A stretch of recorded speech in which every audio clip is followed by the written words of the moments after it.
Bonjour, est-ce que tu peux te présenter et me parler de tes travaux, s'il te plaît? Oui, bonjour, je m'appelle Pablo Caron et ma thèse portait sur l'étude de la sensibilité des composants mémoire en environnement électron.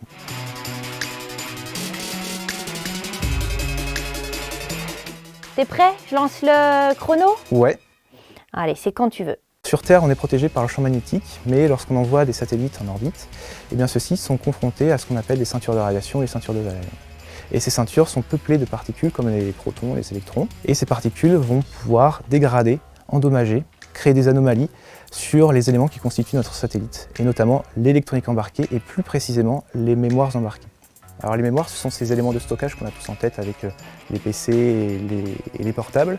Donc une mémoire, c'est jamais qu'un ensemble de bits mémoire auxquels on peut associer deux états possibles, des 0 ou des 1. Les particules donc peuvent endommager, peuvent dégrader et peuvent notamment causer des erreurs. On parle d'effets sur les composants. Ma thèse s'est concentrée essentiellement sur les upsets, ou SEU pour Single Event Upset. Et ces upsets, en fait, c'est le basculement non souhaité, involontaire, d'un bit mémoire. C'est-à-dire qu'au départ, il était à un état, par exemple 0, il passe à l'état 1, et ce de façon non demandée par l'utilisateur. Si jamais l'upset apparaît dans une zone mémoire qui est utilisée par le satellite, par exemple pour stocker des images, eh bien potentiellement on peut perdre l'image en question. Et c'est dans les années 60 que les premières observations de SEU ont été établies, sous particules lourdes.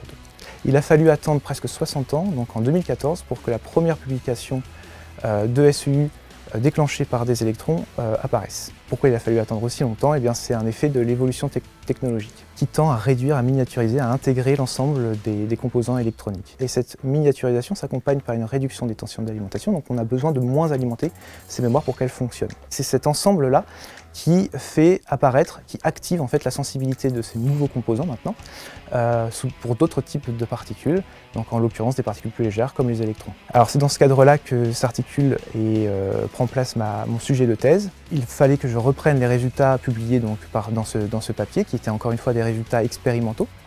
Donc il était question ici de justifier physiquement ces résultats expérimentaux, donc d'apporter une explication physique, en développant et en détaillant l'ensemble des mécanismes physiques impliqués par ces nouvelles particules. On a développé une nouvelle méthode qui, en s'appuyant sur la sensibilité d'un composant pour deux types d'environnements donnés, donc par exemple un environnement électron et un environnement proton, eh bien on va pouvoir prédire la sensibilité de ce même composant pour un environnement qu'on ne connaît pas encore, donc par exemple un environnement ion lourd. Donc là on propose une méthode prédictive. Et finalement, qu'est-ce qui t'a poussé à choisir ce sujet, ce thème? Ce qui m'a particulièrement plu dans ce sujet de thèse, c'est le fait qu'on pouvait coupler à la fois l'aspect théorique avec les interactions rayonnement-matière, l'aspect numérique, et puis c'est un sujet extrêmement concret, puisque son domaine d'application est directement exploitable par les agences spatiales. Allez, super.